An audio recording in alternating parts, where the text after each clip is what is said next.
আসসালামু আলাইকুম রহমতুল্লাহি ওবরকাতুহু।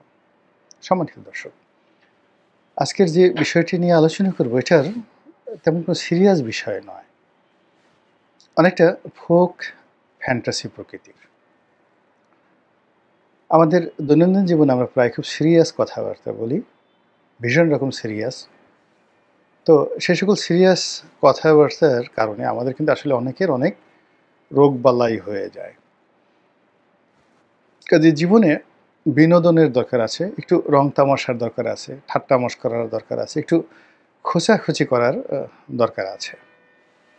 যেমন ধরুন, এই যে এখন তারেক রহমান সাহেবকে নিয়ে যে হাস্যকর কতগুলো স্লোগান দেয়া হয়েছে। অনেকে রাগ করেছেন, রাগ হলে ভালো হয়, রাগ হলে শরীরের অনেক ময়লা আবর্জনা নষ্ট হয়ে যায়, জীবাণু মরে যায় যারা রাগ হন। আবার এই স্লোগান দিয়ে একদল তো মহা খুশি যে তারা একেবারে লঙ্কা বিজয় করে ফেলেছেন, দিল্লি বিজয় করে ফেলেছেন। তারেক রহমানের যাকে বলে এটা করেছেন ওটা করেছেন, তো এটা একটা বিরাট বিজয়, আলেকজান্ডারের পারস্য বিজয়ের চাইতেও মহাবিজয়। তো কাজেই লেট দেম প্লে, তাদেরকে আনন্দ করতে দেন, ফুর্তি করতে দেন।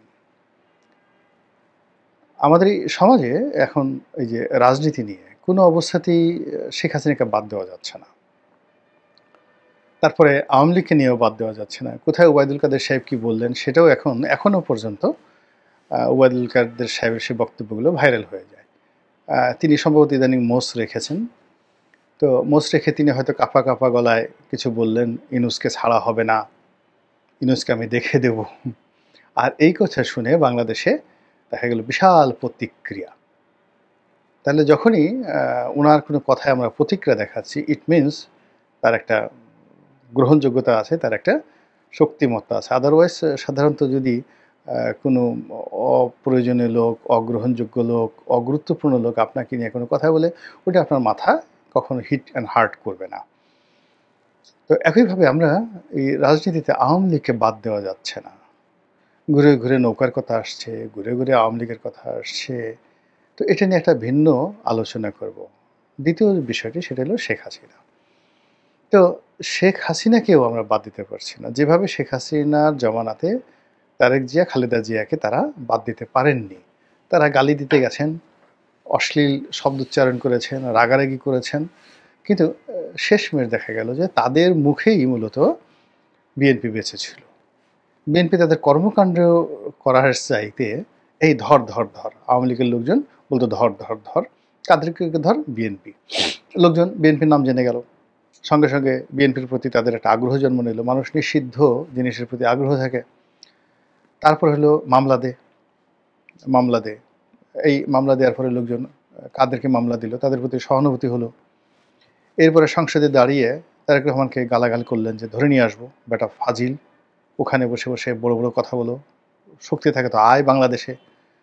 তো এই কথা বলে আর মানুষজন তারেক জিয়া সম্পর্কে একটু উকিঝুঁকি মারে যে কে একে নিয়ে শেখ হাসিনা এরকম কিছু কেন করছে, সে কি আসলে খুব শক্তিশালী, যাকে স্বয়ং শেখ হাসিনাকে উত্তেজিত করে ফেলছে।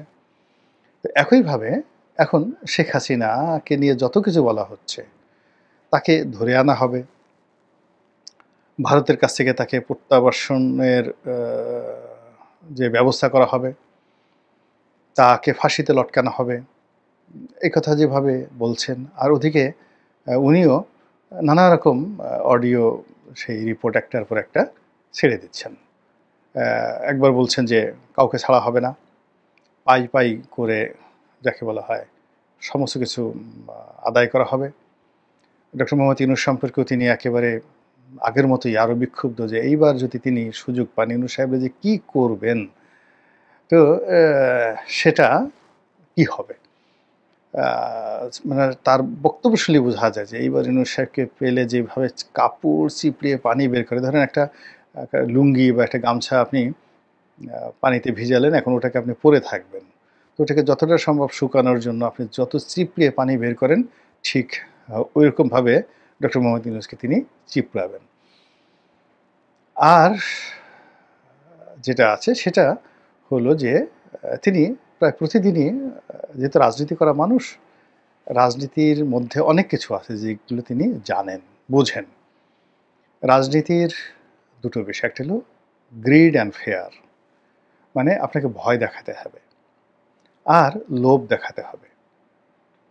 এটা রাজনীতিবিদরা যত সুন্দরভাবে করতে পারে তারাই সফল হয়। আপনি যদি ভয় দেখাতে না পারেন, আপনার যদি নখ না থাকে, দাঁত না থাকে, মানুষকে কামড় দেওয়ার ক্ষমতা না থাকে, খামচি দেওয়ার ক্ষমতা না থাকে, মানুষের ঘাড় মটকে দেওয়ার ক্ষমতা না থাকে, কেউ আপনাকে পাত্তা দেবে না। যেভাবে দেখেন আমাদের স্বরাষ্ট্র উপদেষ্টা, সহজ সরল মানুষ, ভদ্রলোক মানুষ, আমরা তাকে নিয়ে কত রকম ট্রল করছি।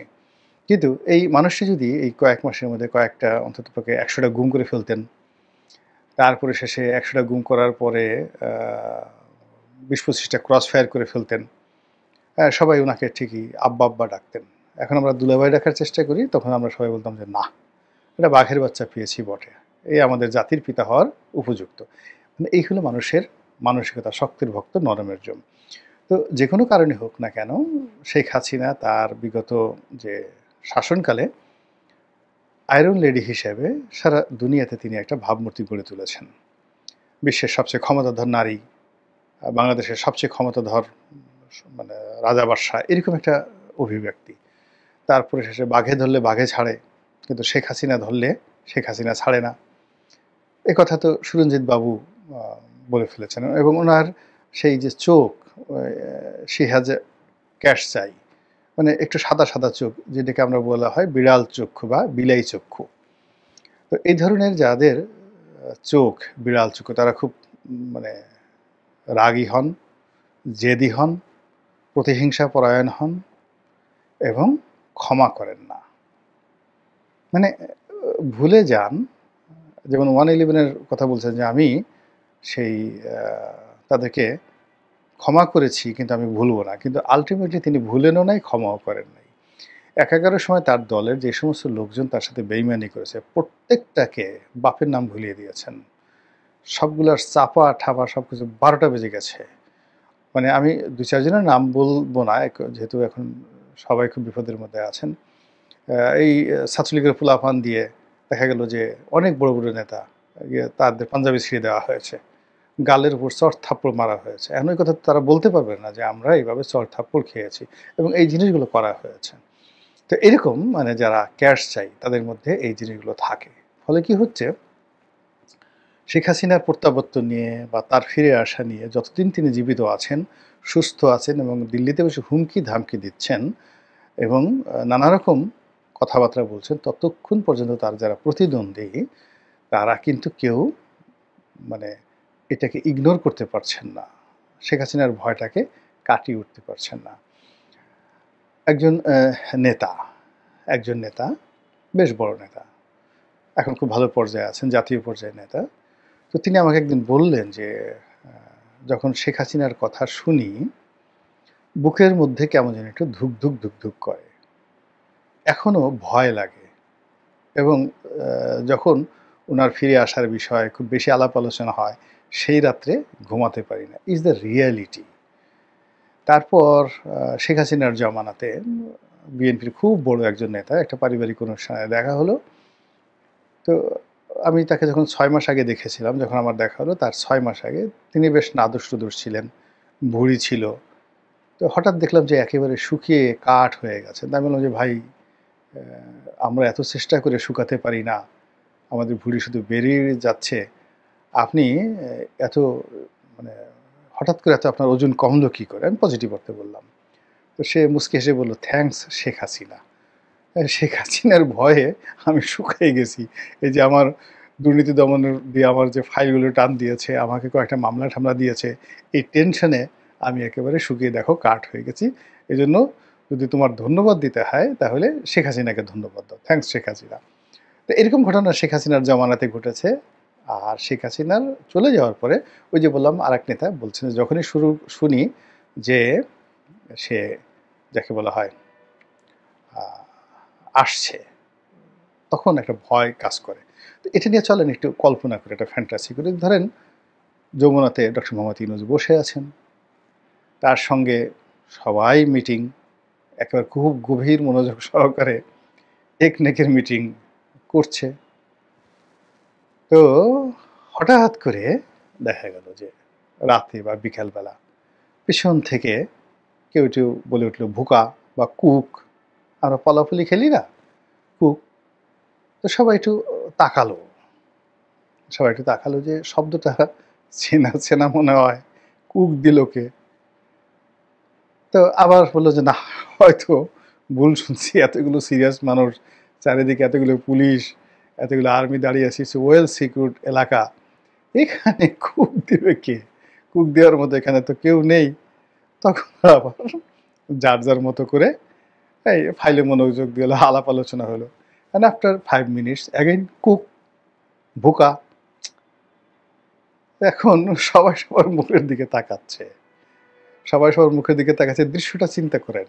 কিন্তু কেউ বলতে পারছে না, বয়স্ক মানুষ, যে আমরা এখানে এই অবস্থাতে আছি, আমাদের সঙ্গে তো কুক, পালাফুলি, ভোকা এই কথাগুলো আসলে যায় না, কিন্তু শব্দগুলো হচ্ছে। এটা কি ভূতে ভূতে করছে না, প্রেতে করছে না, জিনে করছে?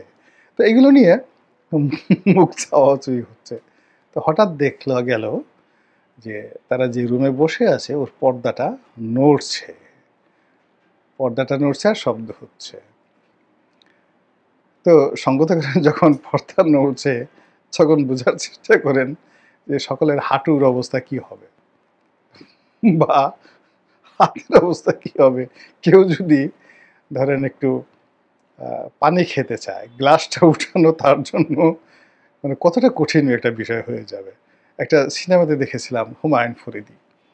তো হুমায়ুন ফরিদি বসের সামনে বসে আছে, পানি খাবে আর কি, কিন্তু ভয়ে তার হাত ঠকঠক ঠকঠক করে কাঁপছে। তো এখন সেই বস জিজ্ঞেস করছে যে আপনার হাত এত কাঁপছে কেন? তো হুমায়ুন ফরিদি বলছে যে কাঁপাকাঁপি দেখছেন নাকি, আমি তো এখনো গ্লাস ধরিনি, গ্লাস ধরার পরে কাঁপাকাঁপি যে কি এটা আপনি টের পাবেন আর কি। অসাধারণ একটা অভিনয়। তো এরকম পর্যায়ে দেখে মনে হলো যে একটু পানি খাই। তখন হাতের অবস্থা কি, এবং যাদের একটু বয়স্ক 70-এর উপরে যাদের বয়স আছে তাদের অবস্থা কি হবে। তারপরে পর্দা খুলে দেখা গেল সেখান থেকে সত্যিকার অর্থে শেখ হাসিনা বের হয়ে আসছেন। জাস্ট একটা ফ্যান্টাসি। কল্পনা করেন তো যে ওখানে পরিস্থিতিটা কি হবে, তারা কে কি কথা বলবেন, তাদের চেহারা কেমন হবে।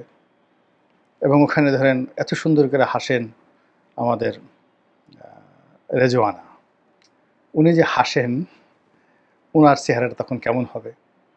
একেবারে জাস্ট ওখান থেকে বেরোলে একটু চিন্তা করেন, কল্পনা করতে তো কোনো অসুবিধা নেই। বা ডক্টর মোহাম্মদ ইউনূস তো চেয়ারে বসে আছেন, গম্ভীর থাকেন, বেশি একটা হাসেন টাসেন না। তো হঠাৎ করে উনি দেখলেন এই দৃশ্য দেখলেন। তারপরে শেষে অন্যান্য যারা লোকজন আছেন, আমাদের স্বরাষ্ট্রমন্ত্রী মহোদয়, উপদেষ্টা মহোদয়, তিনিও তো বৈঠকে থাকেন, তিনিও দেখলেন।